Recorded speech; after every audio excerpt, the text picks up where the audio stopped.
5, 4, 3, 2.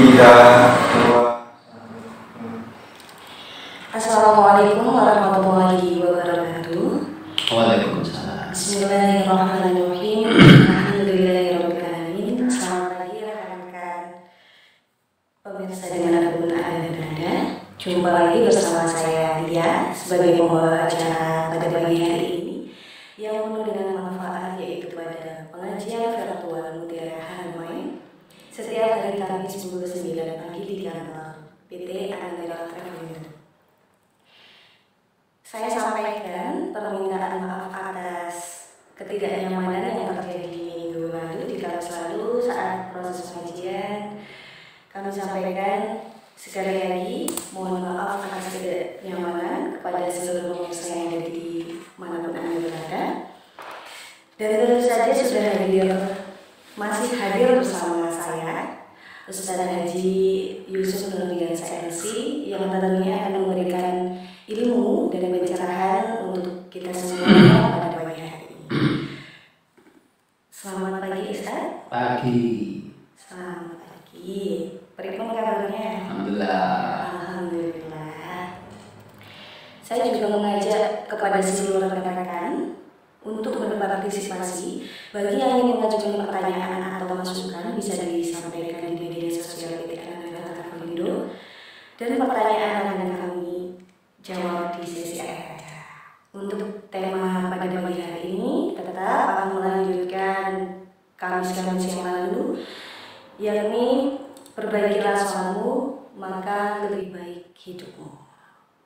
Mungkin langsung saja bisa langsung disampaikan oleh Ustadz Yusuf. Monggo Ustadz.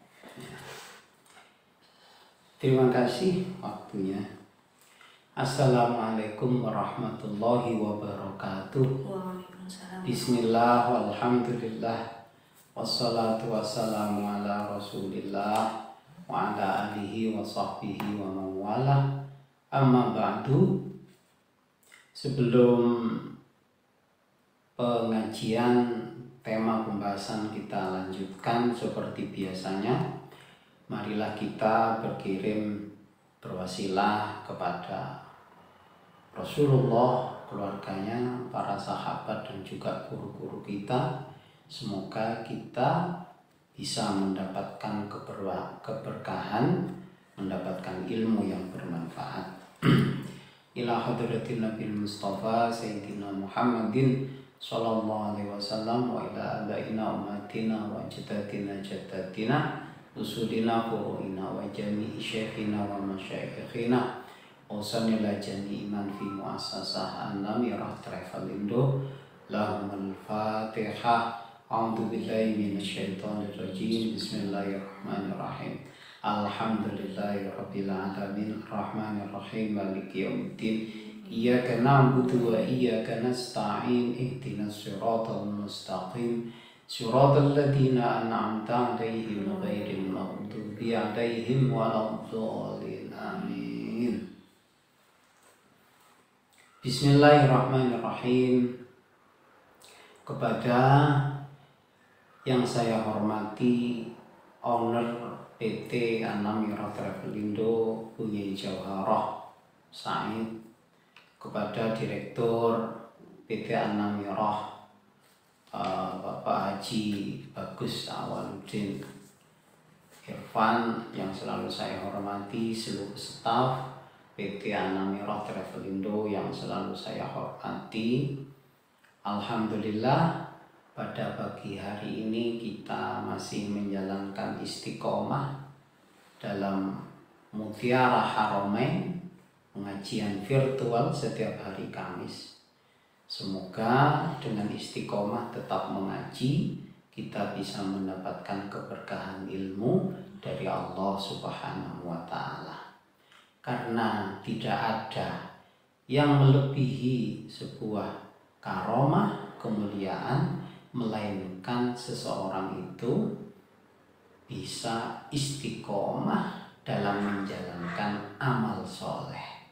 Amal soleh apapun bentuknya yang tujuannya beribadah kepada Allah, maka itu adalah amal soleh. para jamaah PTA Namiro Travelindo yang dirahmati Allah. Pada kesempatan kali ini tema kita masih tetap di minggu kemarin pembahasan kita belum selesai, namun ada listrik mati ya. Jadi akhirnya kita teruskan pada minggu ini. Para jamaah yang dirahmati Allah,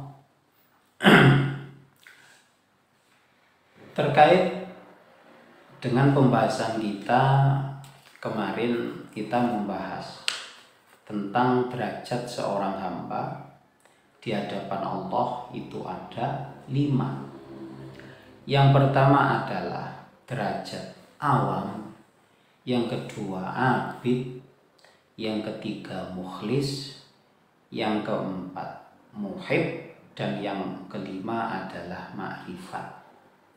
Yang pertama adalah awam. Jadi ibadahnya orang yang awam ini adalah ibadah. Jika melaksanakan ibadah, orang awam ini belum bisa merasakan nikmat. Jadi ibadah itu krasane pahit, ngaji krasane pahit, apa itu ikut ngaji Mutiara Haromen juga pahit, karena memang derajatnya masih derajat awam. Lah, seorang hamba yang dalam status abid atau ahli ibadah itu ibadahnya hanya ada tendensi kenikmatan jasad, ibadah karena pingin masuk surga, atau ibadah karena biar tidak masuk neraka, seperti itu. Ada lagi di atasnya yaitu mukhlis. Jadi orang yang ibadah hanya kepingin dipandang oleh Allah. Aku tidak pingin surga neraka, tapi hanya kepingin dipandang Allah. Yang keempat muhib, pecinta. Lah, pecinta ini hamba yang dalam derajat cinta atau pecinta itu jika melaksanakan ibadah hanya ingin dekat dengan yang dicintainya. Jadi yang penting itu dekat. Lah, kalau sudah derajat muhib itu nanti akan ada fase-fase di mana fase itu menuju ma'rifat. Tapi ini kita tidak akan membahas tentang itu. Lah, dari semuanya derajat ini semuanya itu baik. Awam itu pun baik, abid lebih baik, mukhlis itu yang ikhlas karena Allah, itu lebih baik lagi. Di atasnya yaitu muhib, pecinta, lebih baik lagi, dan yang paling tinggi adalah ma'rifat. Ini semuanya itu baik karena semuanya itu masih masih melaksanakan perintah Allah. Perintah Allah. Kemarin ada pertanyaan dari pembawa acara kita, bagaimana Ustadz agar kita ini melaksanakan ibadah ini merasa tidak pahit, tapi merasa nikmat, ya, merasa nikmat. Dari beberapa literatur hadis saya simpulkan bahwa untuk mendapatkan kenikmatan ibadah, walaupun tidak nikmat, paling tidak kita ini melakukan ibadah gak pahit rasanya. Ibadah itu paling gak pahit. Yang pertama adalah mengurangi maksiat. Mengapa mengurangi maksiat? Karena apa? Setiap manusia itu melakukan dosa kepada Allah, maksiat kepada Allah, maka akan memberikan nokta hitam dalam hati. Jadi hati sing asale itu bersih, padang, sekali melakukan maksiat maka akan ada titik hitam. Jikalau melakukan lagi maka ada titik hitam. Jikalau itu sering dilakukan, maka nokta hitam ini, tinta hitam ini akan menjadikan hitam hati kita. Akhirnya hati kita itu gelap petang. Makanya wong jarine yen wis atine peteng. Nah, itu orang Jawa. Makanya lek wis atine peteng, orang lek wis atine peteng sulit menerima apa? Sulit menerima kebenaran. Ya, sulit menerima kebenaran. Kemudian melaksanakan ibadah kewajiban iku ya paling dadi pahit. Mergo apa? Mergo atine peteng. Sampai Rasulullah kita sering mendengar bahwa hadis Rasulullah menjelaskan seluruh tubuh ini pusatnya hanya satu. Jika pusat itu baik, maka seluruh tubuh akan baik. Jika pusatnya itu tidak baik, buruk, maka seluruh tubuh akan buruk. Itu benar yang dikatakan Rasulullah. Yaitu apa pusat itu? Pusat itu adalah hati. Ya, pusat itu adalah hati. Makanya untuk mendapatkan yang pertama, untuk mendapatkan agar ibadah itu gak pahit, lek manis itu jarang. Saya pun ditakoni lek ibadah apa iso nikmat durung iso nikmat. Paling tidak kita ini melaksanakan sholat, wirid, zikir, ngaji, itu gak pahit, gak abot. Paling tidak itu. Jadi yang pertama adalah apa? Mengurangi melakukan maksiat. Ini harus. Kemudian termasuk salah satu yang menjadikan hati ini gelap, ya.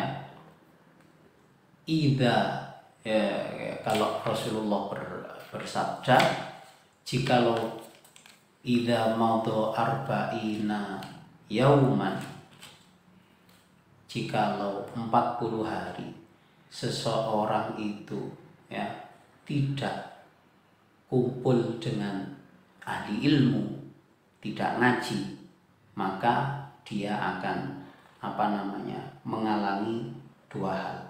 Yang pertama adalah kosa kolbuhu, atine mati, wajah surah alal kabair, dan mudah terjerumus melakukan dosa besar. Ya, jadi orang muslim selama 40 hari ini salah satu sing metengno ati. Nah, ini masih ada hubungannya dengan sholat kita, karena kalau hati padang sholat itu ya gampang, gampang.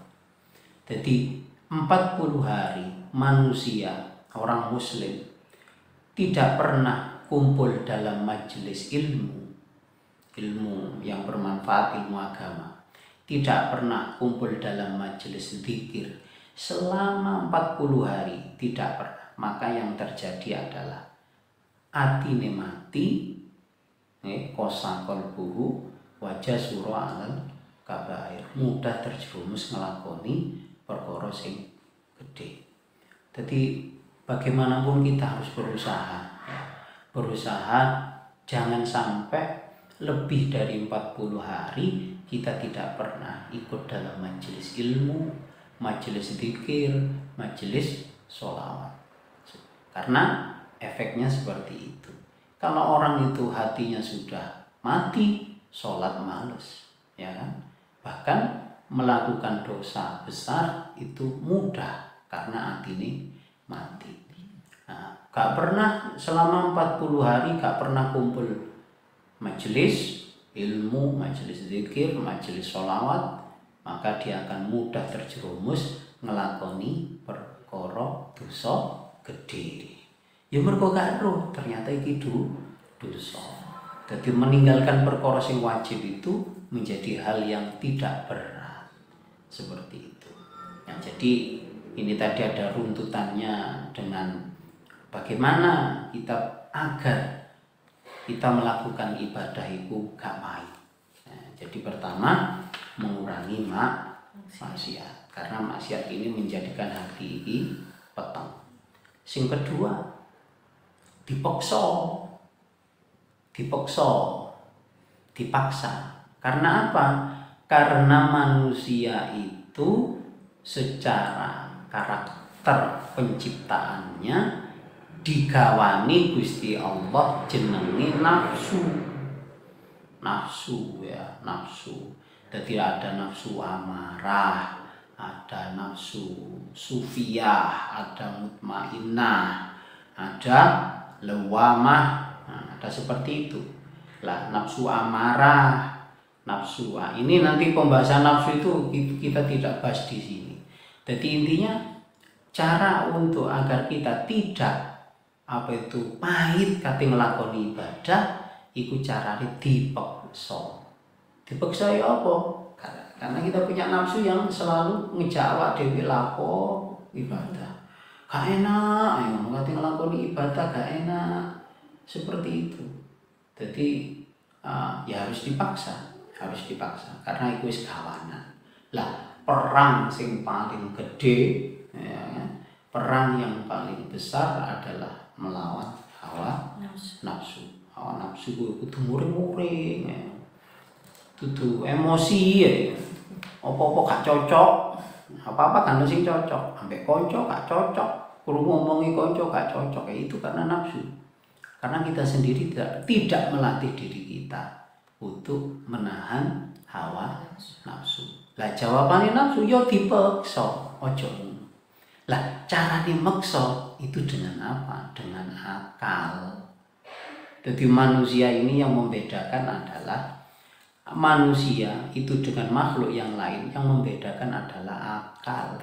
Lah untuk mengkonter nafsu yang buruk dengan akal, ilmu pengetahuan.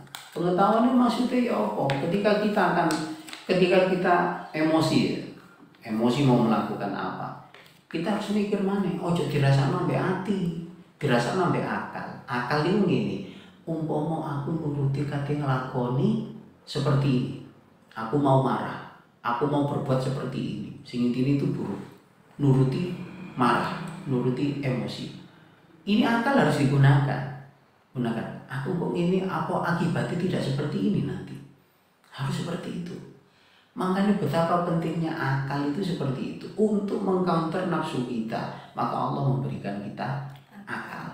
Lah, akal ini kalau tidak disangoni ilmu pengetahuan, akal ini juga gak iso mikir. Iya toh? Akal ini gak iso mikir. Contoh, HP saya ini, katakan HP saya ini masih bagus. Contoh, HP saya ini jelek. HP welek, aku isin mbak Lia, HP ini lebih bagus. Ya apa iki yo? Tapi gak duwe duit aku gak duwe duit. Ya apa yo carane cok oleh HP. Ya, nafsune kepingin, ayo ndolek HP, ayo ndolek. Ya apa ya?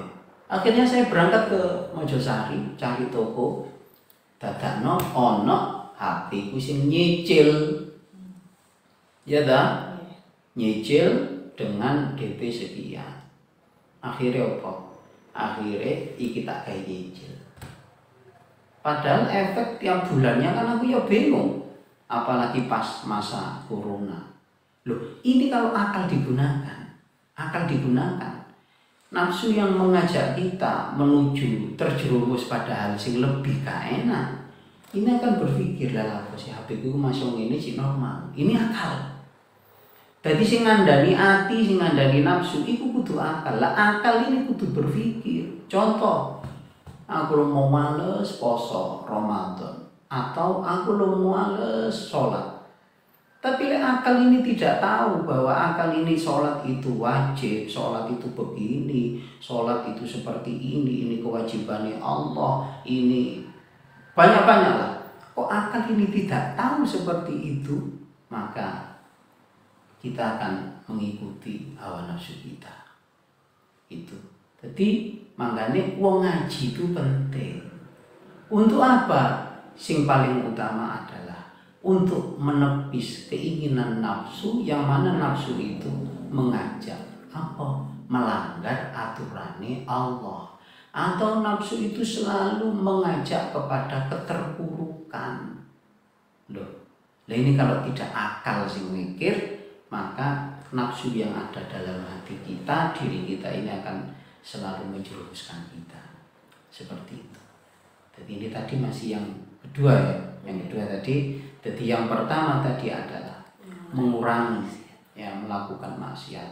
Saya ingat juga hadisnya Rasulullah, sebaik-baik orang itu adalah tarku ma la ya'ni. Termasuk sebagian wong sing mukmin, wong sing iman adalah meninggalkan ma la ya'nihi, meninggalkan perkara sing gak ono manfaate. Contoh, meninggalkan perkara sing gak ono manfaate. Saya melakukan mungkin baliaga. Kuwabe awak dhewe. Contoh, kata Rasulullah, meninggalkan perkara yang gak ono manfaate. Contoh, ketika wis adzan kita masih dulinan HP atau dikongkon suami, perintah suami, diperintah oleh suami, aku tolong gawe nang ini, kok saya kalah cik nonton. Mari ngono ditambahi mana? Kok saya kalah? Dontang gawe kok saya kalah karek titik. Padahal itu bisa di-post. Ini perkara sing seperti ini, atau pas ketika sholat wis zuhur sudah jam 1, sudah jam setengah 2, jam 3, cik melakukan perkara sing gak ono manfaate. Iki ku yo gara ibadah abot. Makanya Rasulullah itu mengajarkan tarku ma la ya'ni, meninggalkan sesuatu sing gak ono manfaate. Atau urung dangdut atau ngegame, ya kan, ngegame sampai lek sholat niku mundur mepet tapi asar ket sholat. Ya iki sing garai ibadah pahit, tarku malayani. Lah untuk saat ini sebagai beberapa literatur yang saya baca tadi adalah meninggalkan maksiat, memaksa diri untuk apa nafsu kita. Nah, carane nafsu itu ya dengan akal, dikalahkan sampai akal. Akal ini iso ngalahno lek duwe pengetahuan. Pengetahuan didapat dari mana? Dari ngaji, dari sekolah. Sing terakhir tarku malayani, meninggalkan sesuatu sing gak bermanfaat. Itu tadi saya kira kemarin ada pertanyaan seperti itu. Tadi 3 hal. Kemudian para jamaah PT An-Namirah Travelindo yang saya hormati, ada pertanyaan Mbak? Mungkin dari jamaah? Untuk saat ini belum, Ustaz. Belum ada. Ya, kita lanjutkan.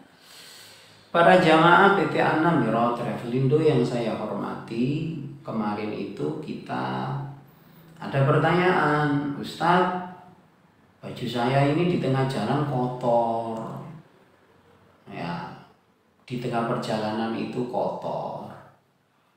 Kemudian mau sholat itu baju saya kotor, lah terus saya sholatnya ya opo, seperti itu. Lah, di sini saya akan menjelaskan karena masih berhubungan dengan sholat, ya, maka akan saya menjelaskan tentang najis. Najis dan kotor itu beda. Najis dan kotor itu beda. Lah, najis itu adalah sesuatu yang kullu ma apa ini? Apa definisi najis itu? Setiap perkara sing kotor yang apa ya? Jembei. Kullu mustaqdarin.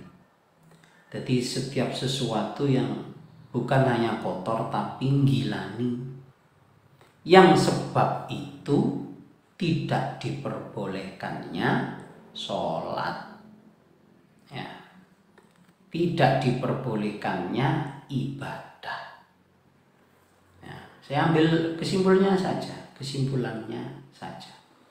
Jadi najis ya, jadi najis itu ada beberapa macam. Ada najis mughaladah, najis yang besar, kemudian najis mukhaffafah, najis yang ringan, kemudian najis mutawassithah, najis yang sedang. Lah, najis-najis ini ya, cara pensuciannya itu berbeda. Yang pertama kita akan membahas najis yang besar. Najis yang besar itu adalah najisnya anjing dan babi, atau wama tawallada minhuma au min ahidihima ma'a hayawanin akhar wa tadhuru bi ghusliha sab'a maratin. Jadi setiap babi, anjing itu najis, dan yang dilahirkan babi atau anjing itu najis besar, atau dilahirkan oleh kambing. Jadi babi kawin sampai kambing, akhirnya kambingnya metu babi, iku ya najis walaupun bentuknya kambing. Lah, caranya adalah cara membasuh najis seperti ini itu dengan 7 basuhan. 7 basuhan itu ya, contoh ini pakaian, goyang cerocok 1, hidup mana kerocok 2, atau kalau keran kerocok tarik mana kerocok. Lah, ada 1 basuhan yang dicampur tanah dicampur tanah. Jadi 1 basuhan ini juga lemah dudek kemudian dibasuhkan. Dan ini cara membersihkan najis anjing ataupun babi. Kemudian yang najis tengah-tengah, sekarang yang tengah, nanti yang terakhir najis apa? Najis yang ringan. Najis yang tengah-tengah dalam kitab Mabadi' Fiqhiyah itu adalah najis uta-utaan. Ya. Kemudian darah. Kemudian perkara yang memabukkan, yang cair. Kemudian bangkai. Kecuali bangkai manusia, ikan dan belalang. Jadi uta-utaan itu najis. Jadi kalau kita mutah nang baju itu najis.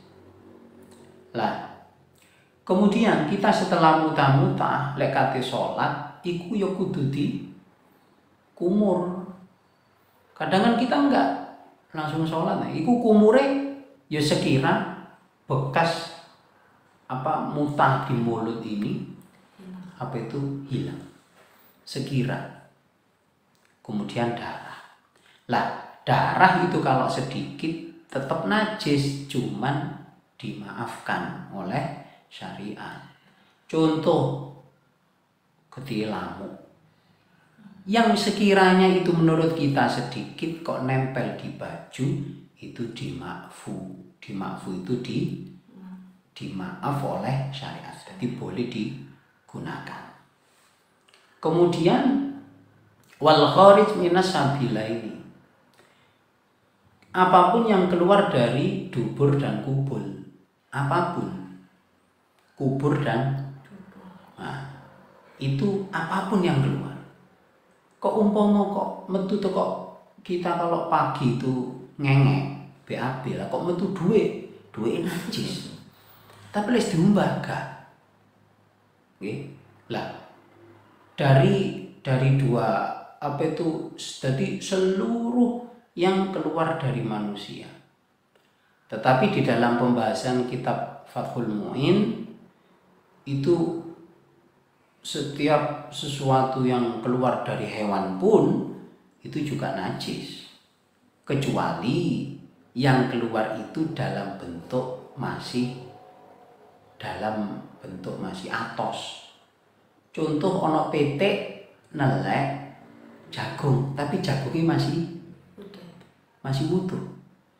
Itu najis. Tapi kalau dibersihkan, kena ditamane. Ya, umpama. Makanya kopi luwak. Ya, kopi luwak itu kan dari ngengeknya apa namanya itu? Luwak. Apa itu luwak ya? Tupai. Jadi luwak itu najis metune, tapi jek merengkel, mergo jek merengkel maka masih boleh dikonsumsi. Itu boleh. Nah, jadi setiap apapun yang keluar dari dubur dan kubul hukumnya najis. Jadi masalah yang masih merengkel ini masalah istilah beda permasalahannya, itu masalah dikonsumsi, bisa dikonsumsi ataupun tidak ada. Kemudian yang najis lagi, kecuali sperma manusia itu suci ya, sperma manusia baik laki-laki maupun perempuan itu suci ya, karena Rasulullah itu ketika membiarkan Aisyah mengerok bekas sperma di baju Rasulullah, dan itu langsung digunakan oleh Rasulullah. Kemudian yang yang najis lagi, ini najis tengah-tengah loh ya, ini susu dari hewan yang haram dimakan.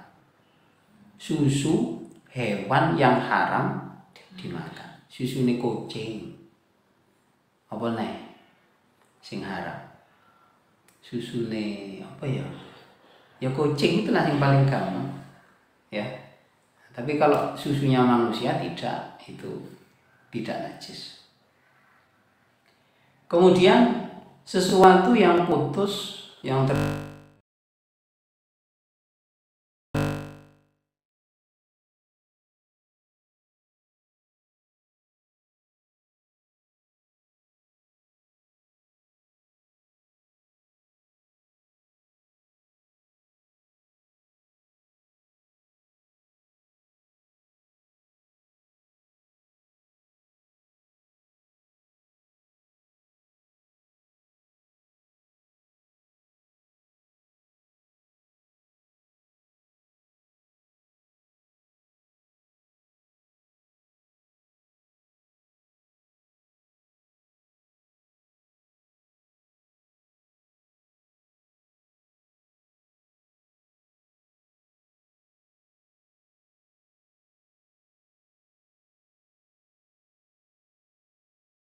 warnanya, bukan warna, bentuk najisnya, rasanya, warnanya, kemudian baunya.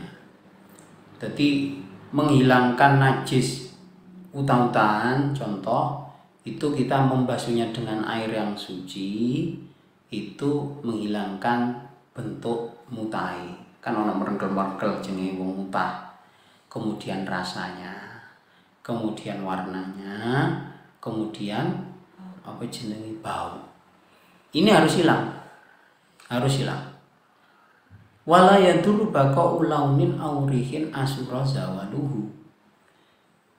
Tapi kok sudah dibersihkan ya, merengkel-merengkelin najis itu sudah hilang, umpama darah itu hilang, baunya hilang, tapi kok rasanya hilang. Dulu rasanya paling didilat, ya nyacak didilat. Tapi kok yang masih ada itu warna dan bau, wis digoyang, tinggal rasa dan bau ya, rasa ataupun bau ya, maka di situ tidak apa-apa. Rasa atau bau. Jadi lek gak rasa tok, lek kamu bau, kok rasa sih apa jenenge? Warna tok dan bau. Tapi kok bareng gak iso. Maksudnya katakan ini najis, sudah saya bersihkan darahnya, tapi kok masih ada warnanya tok. Warnanya tok, kok wangel warnanya jono. Biarkan. Tapi merengkel-merengkel hilang, kemudian rasanya hilang, kemudian baunya hilang, tapi kok ono warna titik-titik tidak apa-apa. Tapi kalau bau dan warna kok berdua ini masih ada, maka belum dikatakan suci. Jadi masih dikatakan najis. Jadi kalau masih sisa baunya saja najis. Kok sisa warnanya saja suci ya. Sisa baunya saja suci. Kalau sisa warnanya saja suci. Tapi kok berdua masih ada bau dan warna, maka hukumnya najis.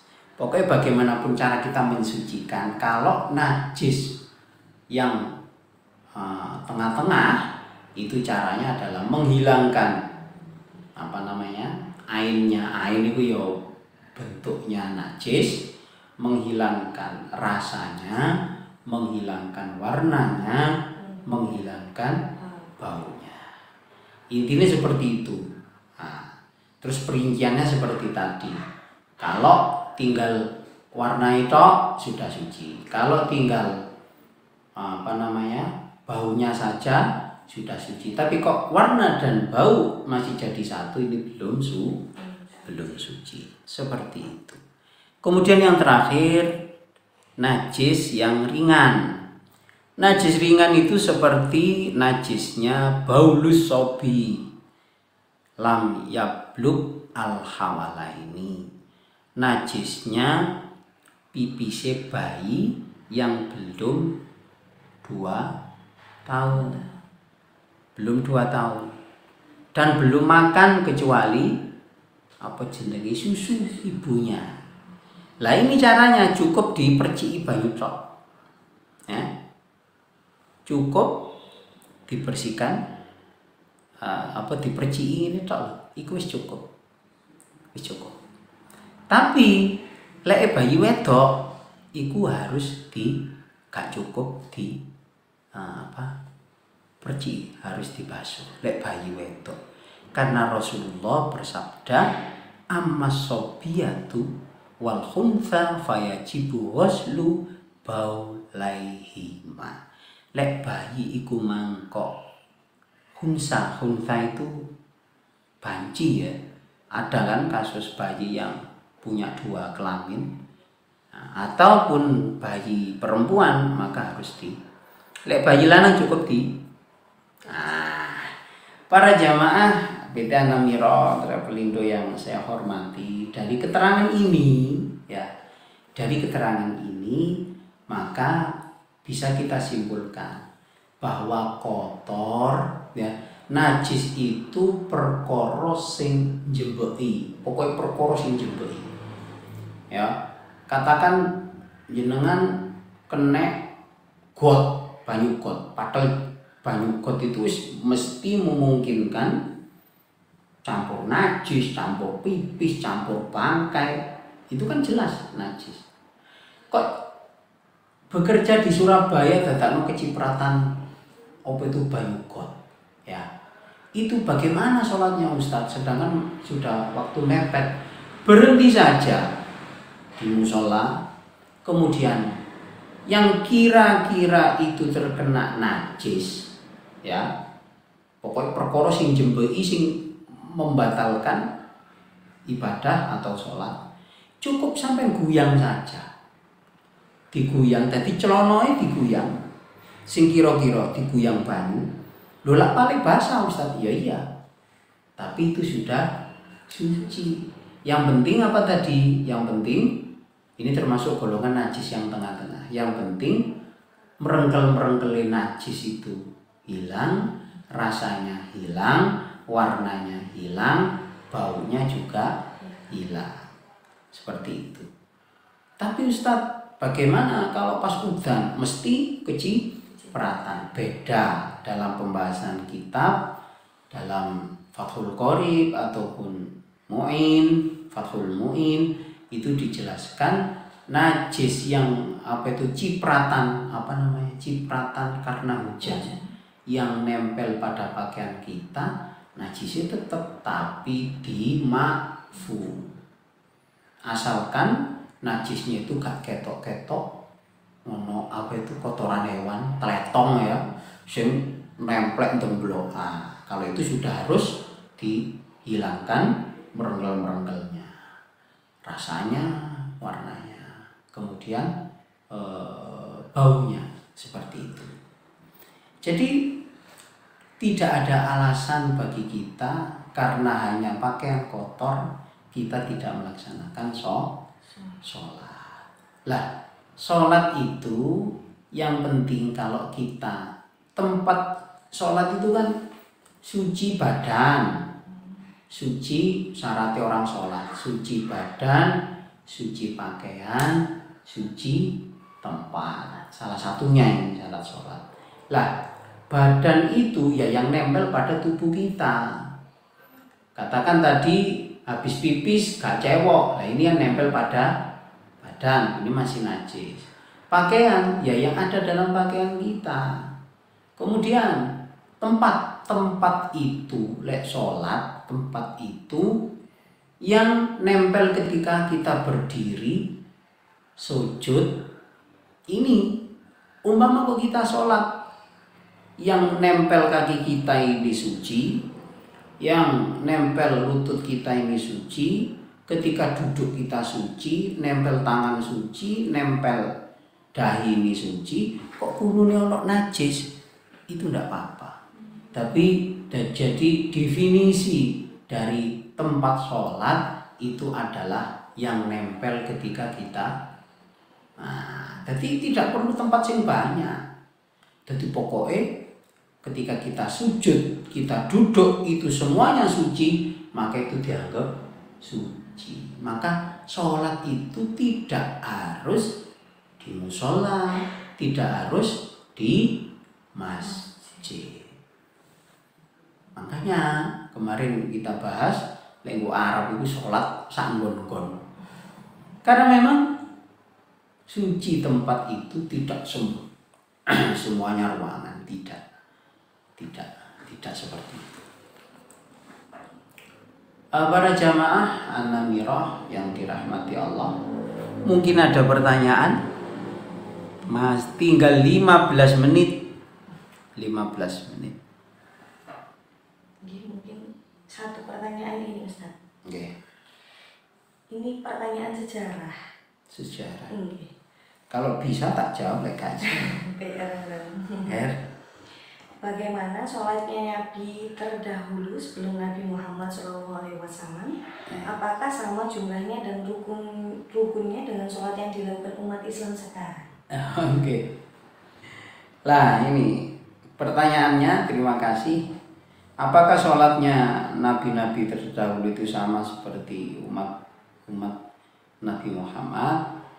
Tentunya berbeda. Dan tapi secara detail sholatnya seperti apa, saya belum menemukan itu. Saya belum pernah menemukan yang menjelaskan itu. Tapi sholatnya umat terdahulu itu kita teringat oleh peristiwa Isra Mi'raj, bahwa Nabi Musa ketika Rasulullah habis menghadap Allah kemudian turun bertemu dengan Nabi Musa, diomongi dapat perintah sholat berapa? 50, jangan kembali, umat gue gak kuat. Seperti itu. Jadi ini menunjukkan dari cerita itu, dari kisah Isra Mi'raj itu berbeda sholatnya Nabi Muhammad dengan nabi-nabi sebelumnya. Ya, seperti itu. Nanti insya Allah masalah penjelasan ini kita lanjutkan di minggu depan, walaupun dengan tema yang berbeda. Nanti masalah sholatnya Nabi terdahulu seperti apa, insya Allah biar saya. Okay. Sampai penjelasan dari jenayah? Saya kira cukup untuk masalah sholat.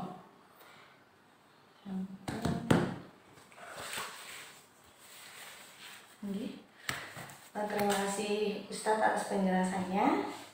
Bagi rekan-rekan yang ingin bertanya, silakan, kami sudah buka untuk sesi tanya jawab. Sambil menunggu ada penanya, saya akan sedikit menyimpulkan apa yang sudah disampaikan oleh Ustadz Yusuf. Mungkin hari ini melanjutkan dari bagian sholat yang kemarin. Yang pertama adalah agar dapat melaksanakan ibadah dengan rasa yang nikmat. Yang pertama, kita harus bisa mengurangi maksiat. Dan yang kedua, kita harus memaksakan diri dengan menggunakan akal yang dipenuhi dengan ilmu pengetahuan. Dan yang ketiga, meninggalkan sesuatu yang tidak ada manfaatnya. Dan yang kedua, perbedaan najis dan kotor. Najis dibedakan menjadi 3. Yang pertama adalah najis mughaladhah atau najis berat. Yang kedua adalah najis mutawasithah atau najis sedang. Dan yang terakhir adalah najis mukhaffafah, najis ringan. Jadi masing-masing dari najis ini cara melakukan atau bersucinya berbeda-beda. Yang pertama, di najis mughaladhah ini harus dibasuh selama 7 kali, dan yang terakhir menggunakan campuran tanah. Dan yang kedua, dibersihkan hingga hilang bentuknya, hilang rasanya, hilang aroma atau baunya, dan hilang warnanya. Dan yang terakhir, ini najis ringan, bisa dibersihkan dengan melalui percikan air atau cukup dibilas. Mungkin selanjutnya ada pertanyaan Ustadz dari penanya.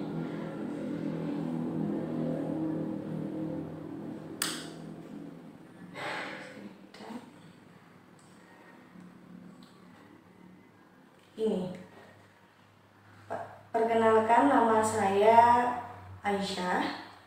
Saya berasal dari Jombang, Ustadz.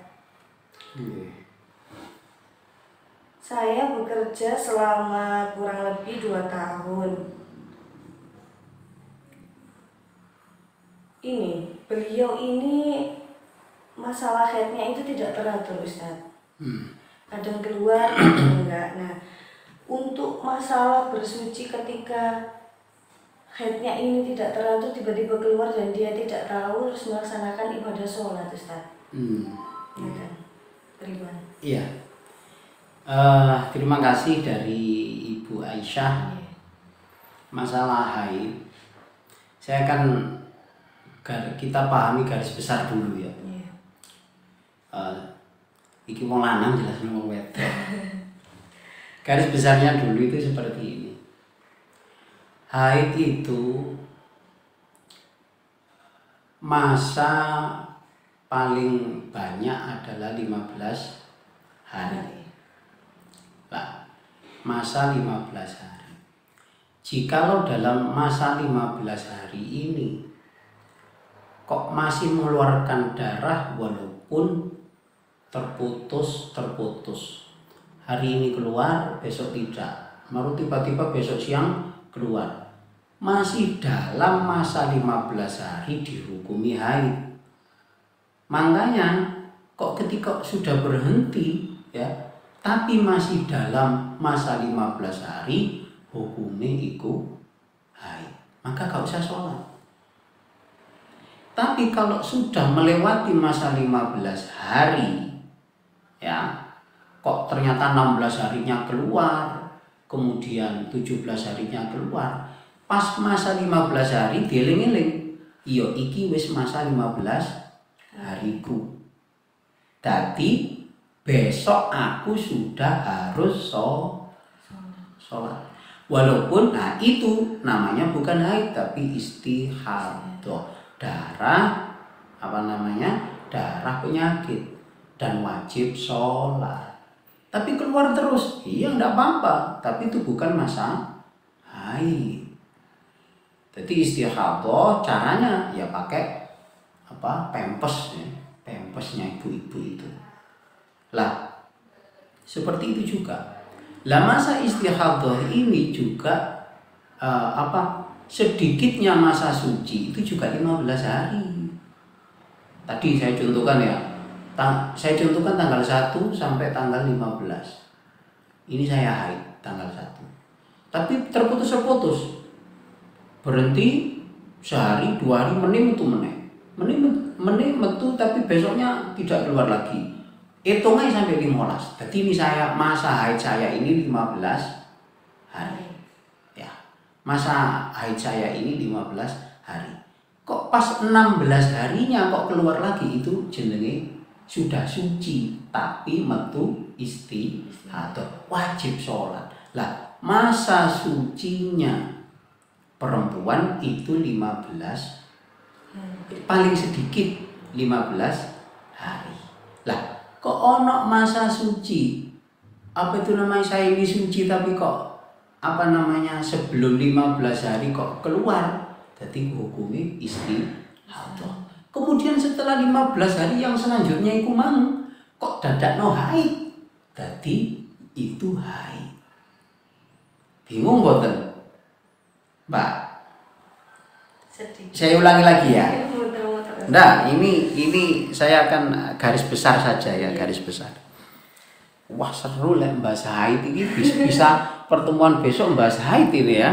Bisa beberapa kali pertemuan. Begini. Masa haid paling banyaknya wanita itu paling banyak 15 hari. Walaupun terputus. Oke. Padahal kadang-kadang wanita itu pitung dina wis suci. Itu ngenteni berhentinya itu setelah 24 jam. Loh, lek wis biasa itu 7 hari kok sudah 24 jam. Jadi mandi kemudian sholat. Lah kok wis sholat menene metu maneh. Tapi masih dalam waktu belum 15 hari. Jadi sholatnya sing wingi batal. Ya wis dinteni ae. Wis gak usah sholat. 15 hari. Lah, setelah 15 hari sudah masuk ke 16, kok masih keluar haid, dihukumi suci, wajib sholat walaupun keluar darah. Lah, paling sedikitnya suci ya 15 hari. Lah, lewis 16 sampai nang 15 itu berapa? 30. Lah, selama 30 ini iki jenenge masa suci walaupun keluar darah, tapi darah iku namanya istihadah.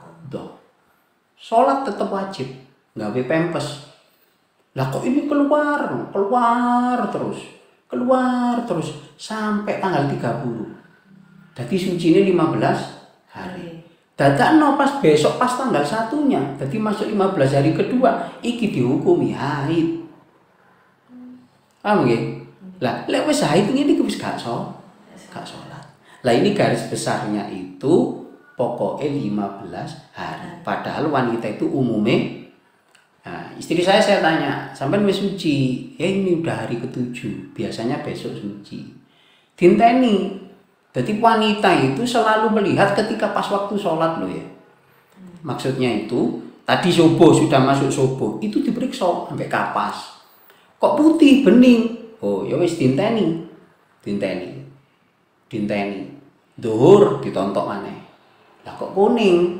Nah, tapi kok subuh tadi dilihat putih. Kemudian zuhur putih, asar putih, isya putih, sampai subuh meneh kok putih terus, dadi wis suci. Pas 7 harinya atau pas hari ke-8-nya. Kemudian ternyata istri saya pas hari ke-9, lho lah kok ditontok coklat maneh, dadi sholat sing wingi gak kanggo, gak popo dadi ganjaran. Dadi hukume enteni sampai jangkep 15 hari. Lek wis 15 hari biasae wis suci. Tapi kok setelah 15 hari, masuk 15 hari yang selanjutnya, kok keluar darah? Bukan haid, tapi istihadah, wajib sholat, wajib poso, dan kewajiban-kewajiban yang lain. Lah, masa sucinya haid iku ya 15 hari. Tadi 15 hari pertama, 15 hari kedua iki istihadah, 15 hari setelahnya kedua tadi hukumnya haid. Bisa difaham nggih? Jadi ibu-ibu yang bekerja selama 2 tahun itu pokoknya patokane 15 dino. Lah, kepingin nonton suci 24 jam. Jadi setiap subuh, waktu sholat itu dilihat, zuhur dilihat, asar dilihat, maghrib dilihat, kok cakep, jadi wis suci. Insya Allah walau alam seperti itu. Wah, ini kalau saya membahas masalah haid ini jarang sekali buka ya, karena kan bukan jarang sekali sinau, karena karena bukan permasalahan laki-laki, tapi perlulah nanti pertemuan ke depan kita bahas tentang haid. Oke, jadi kalau ada pertanyaan silahkan. Cukup. Semoga bisa dipahami sedikit ya. Bisa dipahami Ibu Aisyah. Saya ke pertanyaan kedua. Boleh. Lebih mboten napa-napa nggih? Mboten napa-napa. Ini ada pertanyaan kedua, Ustaz. Apakah boleh memelihara anjing bagi umat Islam dengan tujuan menjaga rumah? Sedangkan anjing memiliki air liur yang hukumnya najis bagi umat Islam. Iya. Lah, kalau dalam hadis malaikat rahmat itu tidak mau masuk di rumah sing ono anjingnya, sing ono salibnya, sing ono patungnya. Tetapi bagi kaum muslim sing duwe gudang, ya sebenarnya memelihara anjing itu tidak ada hukum haram kok. Nggak ada hukum haram. Cuman umumnya di Indonesia itu uang gak memelihara anjing, wong muslim khususnya itu identik anjing itu orang Kristen. Kemudian menjaga kesucian dari najis itu sulit. Ndak apa-apa. Di Arab itu orang Arab ngembala kambing itu dengan anjing. Kambingnya lah wakeh. Kemudian punya kebun. Kemudian di Arab itu banyak gudang-gudang, itu saya melihat sendiri. Itu banyak anjingnya. Jadi hukum keharaman itu tidak ada. Memelihara anjing itu tidak ada. Asalkan bisa menjaga najisnya itu. Jadi di Indonesia gak ono mergo anjing itu identik dengan non muslim. Tapi kalau di Arab saya sering melihat, waktu saya masih di sana itu sering melihat gudang-gudang itu, pabrik-pabrik itu ada anjingnya. Tidak apa-apa. Tapi sulit ya. Sulit. Lah iso anjing ya jangan dalam rumah lah. Ya kan najisnya itu minta ampun, najisnya kemana-mana. Jangan dalam. Tapi kalau untuk menjaga gudang, tidak apa-apa. Pokoknya iso njogo najis. Boleh lagi. Sampun Ustaz. Sampun. Oke. Ya, alhamdulillah pertemuan kali ini semoga bisa membawa manfaat bagi diri kita. Saya membacakan ini tuh buat ingat-ingat saya juga. Kalau nggak ada pertanyaan-pertanyaan seperti ini, saya nggak sinau akhirnya, ya kan? Tadi ada yang menanyakan dari Bu Aisyah tentang haid. Minggu depan bisa ditanyakan lagi. Apa besok bahas fikih wanita ya? Nah, seperti itu ya. Kadang ya. Hal kecil namun terlewat nggak? Terlewat. Banyak sing karo. Banyak sing karo. Insyaallah minggu depan kita pembahasan kita tentang fikih wanita. Semampu saya gitu. Karena saya gak ngalami gitu. Gak ngalami itu. Nanti coba dicocokkan dengan permasalahan perempuan-perempuannya. Oke. Kalau bisa banyak pertanyaan dari ibu-ibu, karena kasus itu yang alami kan ibu-ibu, mbak-mbak. Dipersiapkan pertanyaannya. Sampun, saya kira cukup.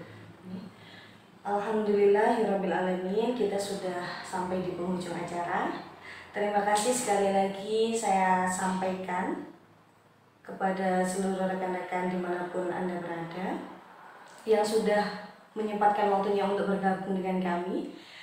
Jangan lupa bagi rekan-rekan yang terlambat dan belum sempat menyaksikan kajian pada pagi hari ini bisa melihat kembali tayangan ulang di media sosial BTA Nabila Travel Indo.